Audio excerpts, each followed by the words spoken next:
right. Welcome back, everyone. Coming here, I had two things that were in my mind. Everyone's coming from lunch, and normally I crash out after lunch. And the second thing is that, well, I just figure out my speaker's voice. So if you see me outside and you're talking with me and you see my voice and tone is different, don't freak out. This is the speaker voice right now. All right. Hopefully, I'll be asking some questions as well. And if that doesn't work, if I forget on that, I got some memes as well for you to see. So hopefully that makes you kind of like laugh and keeps you awake. All right. I think it's only feasible that I do an introduction about myself since this is my first ever speaking opportunity. Pedro Barros, I'm a security analyst and a professor since last summer. I teach at Houston Community College for networking and security fundamentals type of course. My previous roles were a junior SOC analyst as well as the desktop solution specialist. So I kind of had that traditional pathway into security, right? Where you either work on as a desktop solutions or help desk, then you kind of move on. Maybe I'm one of those last people in here. I'm originally from Cabinda, Angola. It's a country on the southern west coast of Africa, but I've been in Houston, Texas for about 10 years. So all my adult life has been here basically. So I like to think that this is home for me. All right, today, this talk came from just an opportunity that comes up, when you're working on a cybersecurity department of specific companies, sometimes you get to do multiple roles, right? Opportunity arise, an issue arise, and then if you know how to do something, that might be pushed into you, and then you start doing that role as well in conjunction with your current role. So something happened, and then I had to opportunity to start working on basically doing some kind of intelligence work. And I started thinking about how I can improve that, bringing more value to it. So that's basically how this talk was born. So why CTI? We do CTI because we are trying to provide some kind of a decision-making solution for ourselves when we're looking to threats or some kind of way for us to defend ourselves in the future. We're not necessarily predicting anything, right? As Dr. Gene Johnson well said here, that's not what we do, but it's kind of what is expected from us, right? If we're able to do that, that'll be pretty cool, but we cannot. So the goal of that, of course, is to prevent damage, and for that, we need advanced warnings and actionable facts. Now, when we get those advanced warning, whether you're getting it from some kind of a threat feed or some kind of an early warning type of system that you may have implemented with your SIEMs, the goal is to basically kind of distill those information into tactical threat intelligence, operational threat intelligence, or strategic threat intelligence. Now, there is a conference that's coming up again from SANS that's going to look into threat trends, basically. So that's kind of where strategic and threat intelligence kind of sits on. What we're going to do today was we're going to look mostly just for operational threat intelligence. But one of the examples that I have as well kind of deals into strategic threat intelligence. So before we go ahead and kind of go into exactly what we're doing, we have to define as well what is not CTI. So data, as important as it is, it's not CTI, right? It's basically the most raw format that we have of information that we may use. And that normally is something that we see as IPs, domains, or hashes from different executables. Then we got that idea as well of statistic. Okay, how many times have we seen this? How many times has this IP been flagged in the past? Perhaps if you're using some kind of a tool such as the IP database to check if this IP has been flagged by some kind of analyst in the past. We check those things and we see the percentage of it has been reported, and we kind of make decisions based on those things. But that still is not intelligence, right? We got then to a point of information. Information, and now you're collecting different data points in order to answer a question. It's better than simply data, but it's still not intelligence. Now, context is king, right? As Kamala would put it, you exist in the context of all in which you live and what came before you. I like to think of that when I'm looking to an IP or a domain. I want to know exactly what else has been talked about this IP, about this domain, or about this executable in the past? Things sometimes change. Sometimes people will report, you go on VirusTolo, somebody will report the legitimate application as malicious. And then someone comes in and says, oh, it's not really malicious. You see the points are decreasing. So you kind of want to have that contextualized input analysis, the kind of historical fact.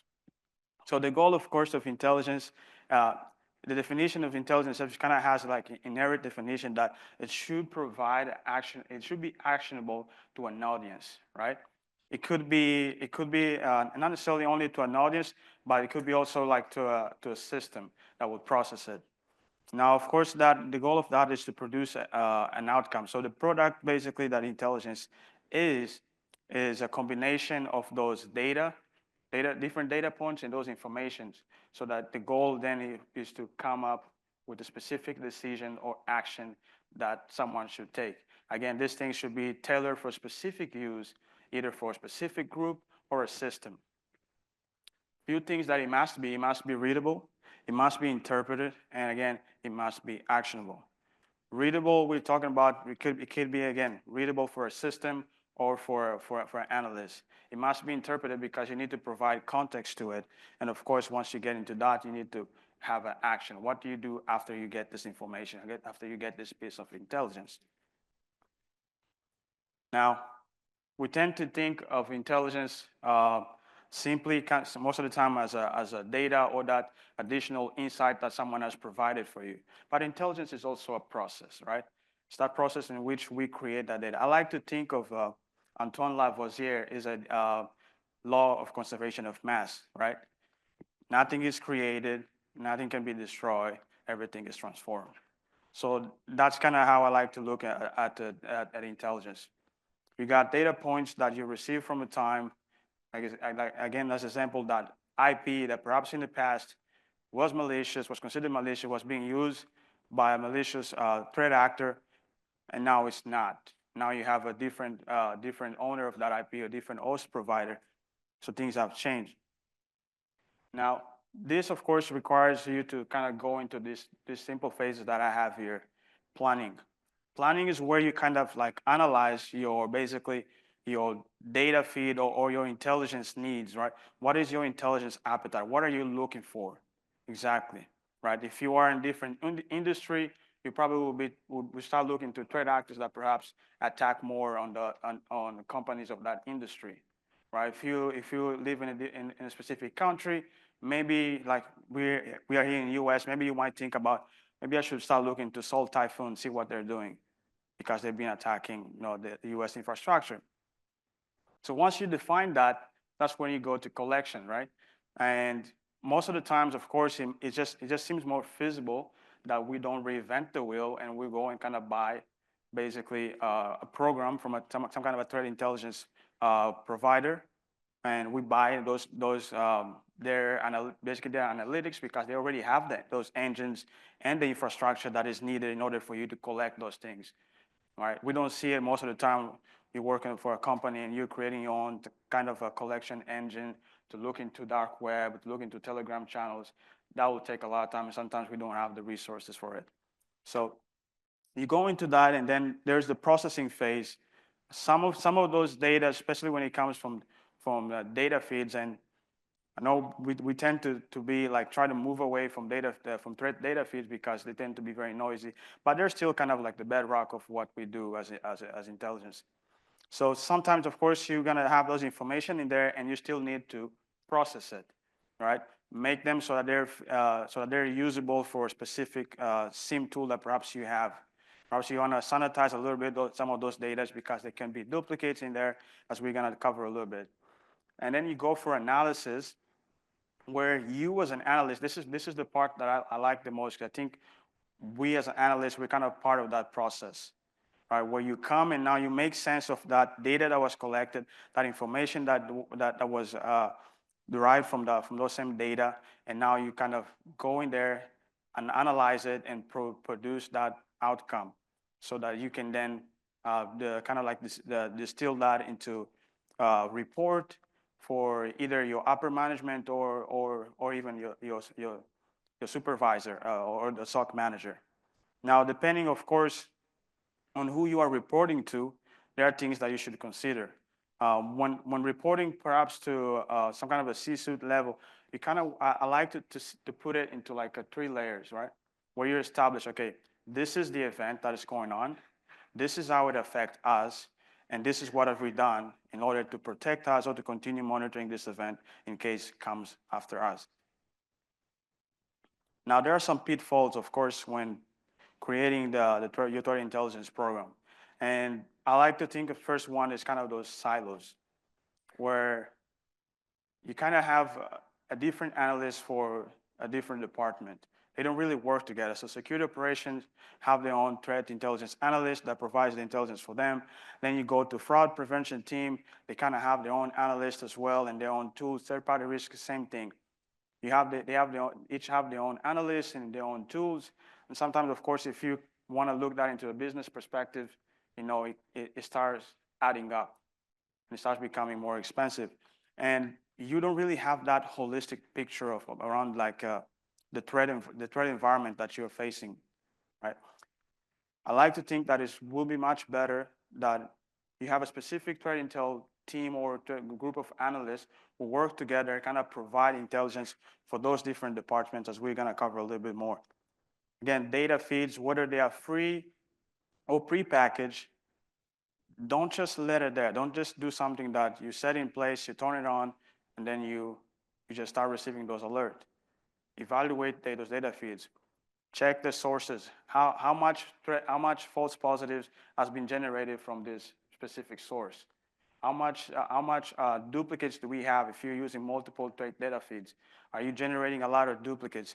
Do you need at some point creating, again, that kind of a middle ground system that will kind of analyze that same data and see the commonality between those different data feeds, so that then you can decide whether this thing should be going to your SIEM or to your EDR technology.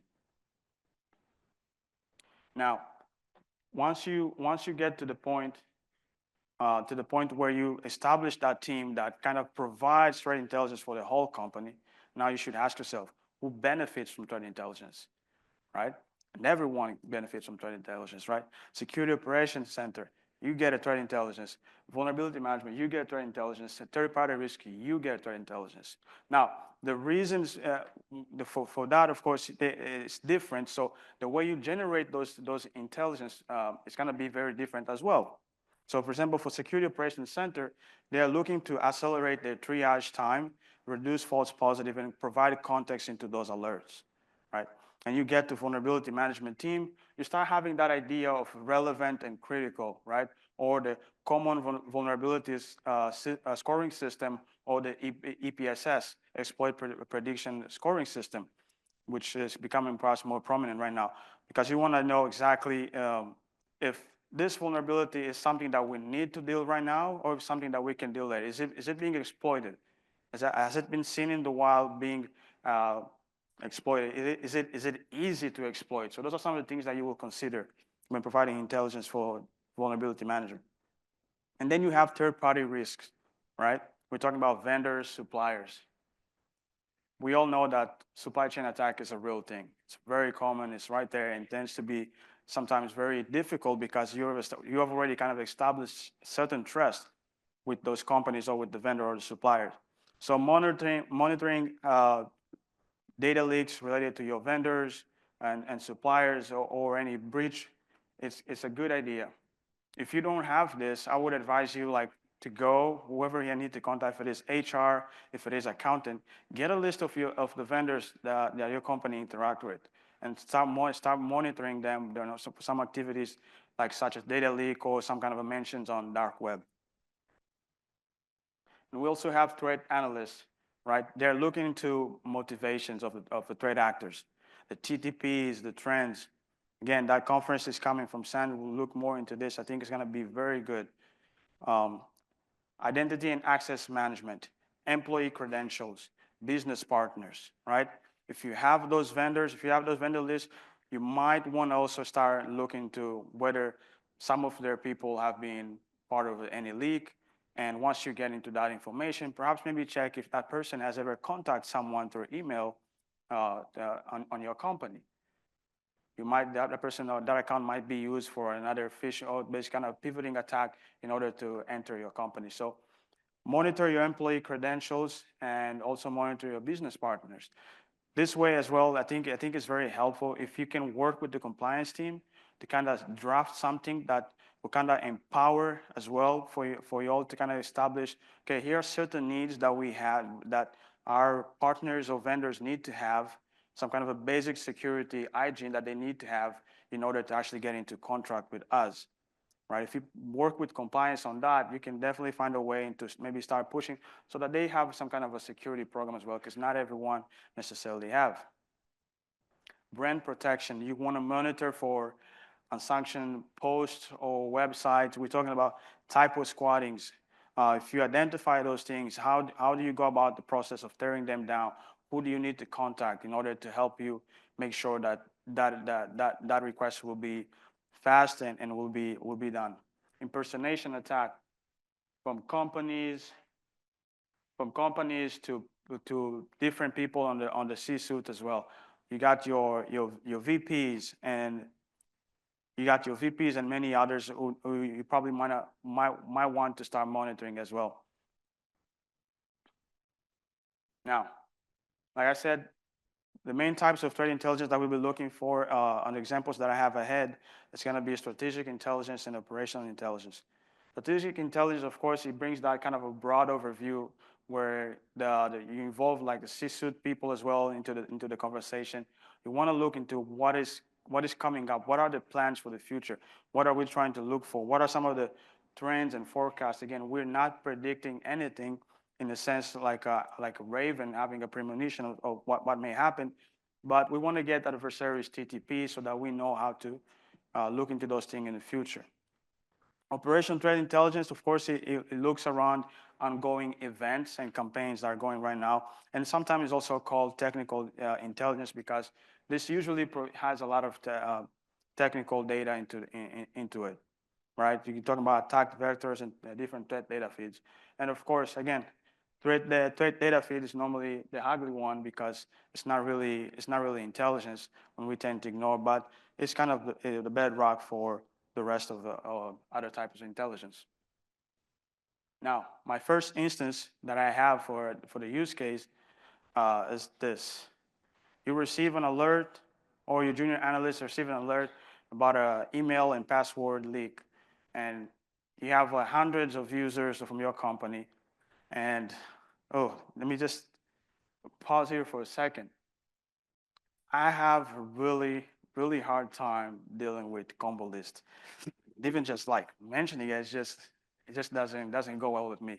I don't know if you all are familiar with the Powerpuff Girls, where you have the intro. It shows the professor when he's making Powerpuff Girls. He goes sugar, spice, and everything nice, and then the chemical X, and then create Powerpuff Girl. I feel like people who create combo lists, they just go emails, password hashes, some other personal identifiable information, and then boom, combo lists are born. And of course, you got those search engines that are just gonna be onto it. They love those combo lists, right? They collect it, and then they start bringing into your SIEMs, and you get an alert. And of course, your junior analyst sees it, and they start analyzing. He sees that those are active accounts.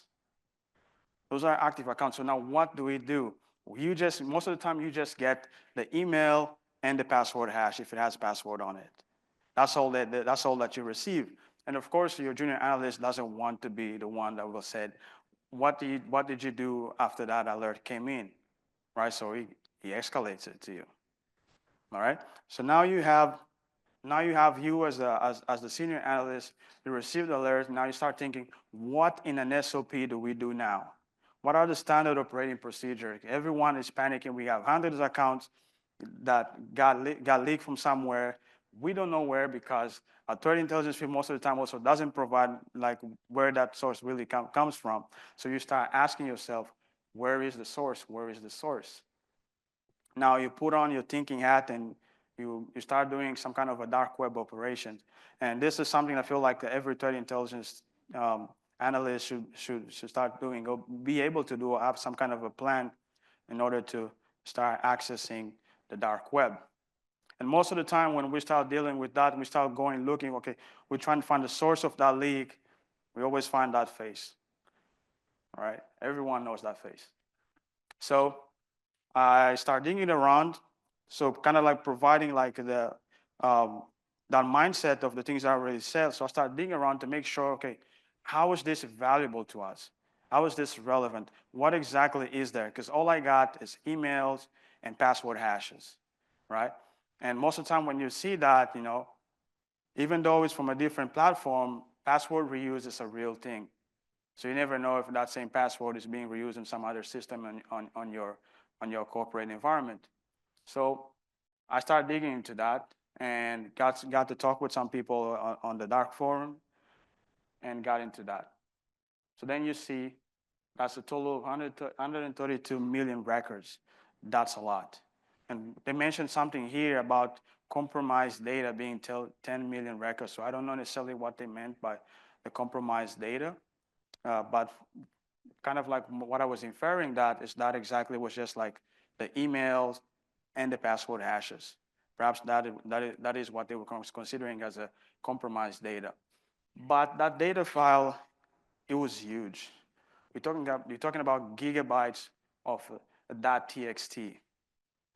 If you have gigabytes of .txt, that's just too much information in there. So most of the time, if you try to open that with Node, it's gonna crash. If you try to open that with or with the Excel, it's gonna crash. So now you start thinking as an analyst as well, okay, what can I do to get that data from that is in there and try to find it? So first thing that I normally would do, of course, is just do a head, just to have an idea of what's in there. How is it structured? Or what are the tabs that are in there? So that's exactly what I did. And once I was able to do that, and I was able to complete that script in order to bring up the data. Now, looking to the data, I started noticing a few things. I see the names of the people, and I'm like, yeah, those are our people. They're right there. I look into the address, and I'm like, what? This is similar. They all have the same address, and it's a company address. Look into the city and state, and I started noticing some people that I know work at a different. Because it's a big company, so they work at different state, and I'm seeing that's the state that is mentioning there. It doesn't make sense. Look into the zip either. Then of course you get there, you get to the emails, you start looking to those emails.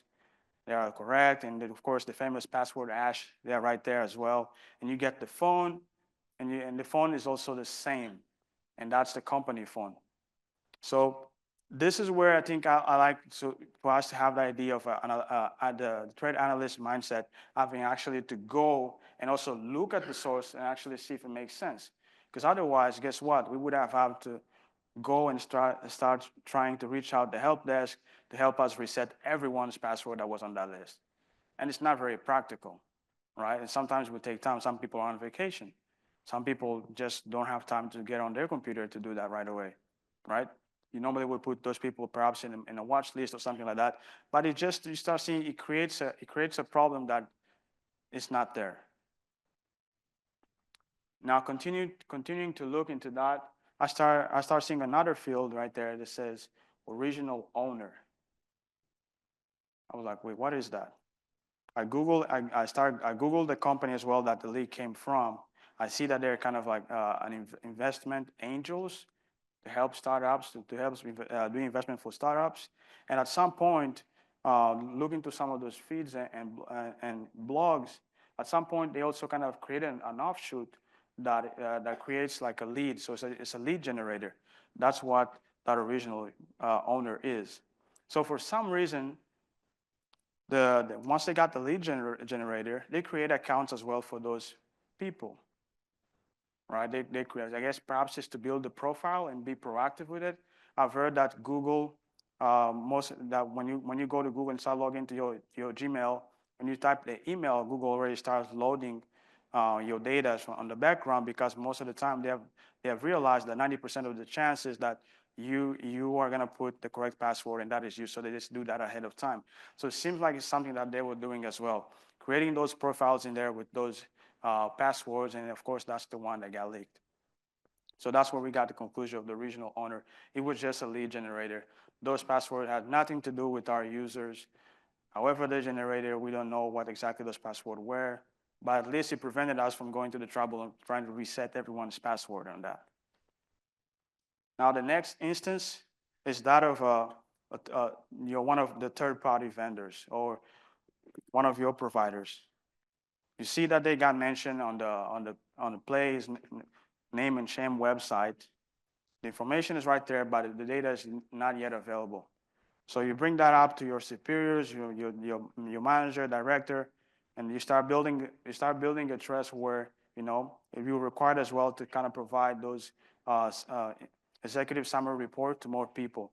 So, and they ask, how can we be sure that we're gonna be protected if somehow Play tried to pivot into our environment? And I didn't have the answer. Right, we can start looking into some hashes and see if we have those coming up from Play, and we check we had some. So then I start thinking, okay, how can I make sure, ransomware, most of the times there are different campaigns and they change. So I decided to go to Malware Bazaar, grab some other copies, artifacts from Play, and bring it into our testing environment, see if it will be detected somehow. And some of them, of course, were detected, but one of them wasn't. So now I start thinking, okay, how can I make sure that when I go and answer, I have a positive answer to give to my manager, to my supervisors, so that they know that we are monitoring against this type of threat. And during that time, Play and Ransom Hub, of course, were the most active. The source of this was Ackman at the time, and they had like 16 attacks, successful attacks that they put it on their name and shame. So 16 successful compromise, both for Ransom Hub and Play. So that's when I start again to get that copy and put it into a debugger just to see, okay, what exactly is different about this? Why are we not necessarily detecting? Again, we have the hashes, but I want to see, okay, how can I pivot from that, from just depending on hashes to kind of look into those TTPs and perhaps create a detection out of it. So put it into a debugger, start analyzing some of the things that they do. One thing I found out first is that this specific one, when it starts executing, first it will check if there's a shared drive. If there's a shared drive, it will ignore all of the data files on the computer and go start encrypting the data on the shared drive. But if there's not a shared drive, it will start encrypting on the C. So before going to encryption, its encryption routine, it will first create the readme.txt file. And that readme.txt file simply contains Play and then the email that they want you to contact. So once I saw that, and it returns to the encryption routine, I was like, okay, maybe we should start looking into ways that we can look into file events in order for us to create detection related to ransomwares. It could be any other perhaps. But only for me to realize that we're not collecting those file events that we need. So now, how can I go talk with my supervisor and my manager to influence, hey, we really need those file events activities. That includes us collecting more telemetry, more data, needs more storage, right? That's the implication. That perhaps was the main reason that we didn't have at the time. So MITRE, of course, is good on those things. I look into MITRE, see, okay, how can we detect? I show them that we're gonna need to collect certain monitorings for file creation and file modification, which we currently don't have.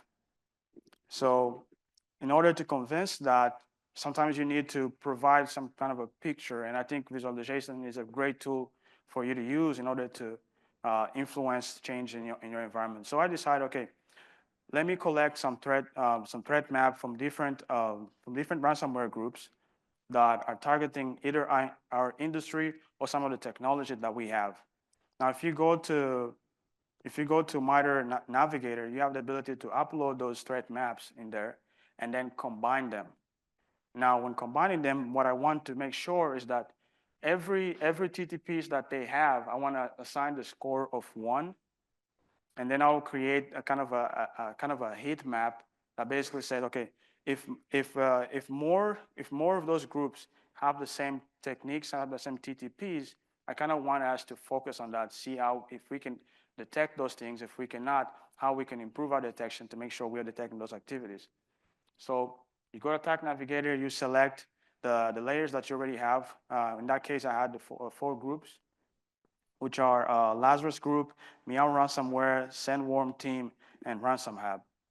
So I combine those, and you're gonna need to put that information in the score aggregation. Just have it as a plus, and then you end up with the final result, which, being honest, looks very beautiful, right?